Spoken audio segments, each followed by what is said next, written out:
السلام علیکم، آپ دیکھ رہے ہیں کے نیوز چینل۔ خبر شامل کرتے ہیں ننکانہ صاحب سے۔ ہمارے بیورو چیف طاہر خان کی رپورٹ کے مطابق وفاقی وزیر داخلہ اعجاز احمد شاہ نے کہا ہے کہ عمران خان کی قیادت میں ملک نے درست سمت میں سفر کا آغاز کر دیا ہے۔ مؤثر حکومتی پالیسیوں کی وجہ سے ملک مسلسل ترقی کی جانب گامزن ہے۔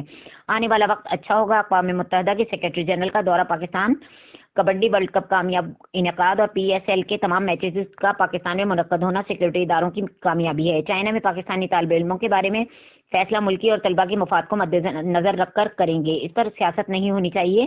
ان خیالات کا اظہار انہوں نے ڈپٹی کمشنر آفس میں وزیر اعظم عمران خان کی گرین اینڈ کلین پاکستانی مہم کے سلسلے میں پودے لگانے کے بعد کیا۔ میڈیا سے گفتگو کی وفاقی وزیر نے ڈپٹی کمشنر راجہ منصور احمد کے ہمراہ پودا لگایا۔ اس موقع پر ملک کی ترقی اور سلامتی اور امن و امان کے لیے خصوصی دعا بھی کی گئی۔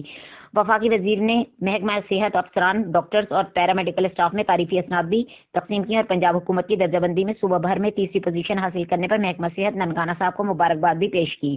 بعد ازاں میڈیا سے گفتگو کرتے ہوئے وفاقی وزیر داخلہ نے اعجاز احمد شاہ نے کہا کہ ننکانہ صاحب میں کروڑوں روپے کی ترقیاتی منصوبوں پر کام جاری ہے۔ ترقیاتی منصوبوں کے معیار پر سمجھوتہ نہیں کیا جائے گا اور ان کی بروقت تکمیل کو ہر صورت یقینی بنایا جائے گا۔ تمام تر رکاوٹوں کے باوجود بابا گرو نانک یونیورسٹی منصوبے پر عملی کام تیزی سے جاری ہے۔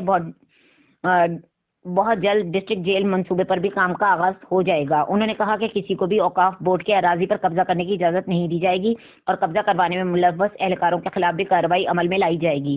ایک سوال کے جواب میں وفاقی وزیر نے کہا کہ احسان اللہ احسان کے معاملے پر روزانہ کی بنیاد پر کام ہو رہا ہے، بہت جلد اچھی خبر ملے گی۔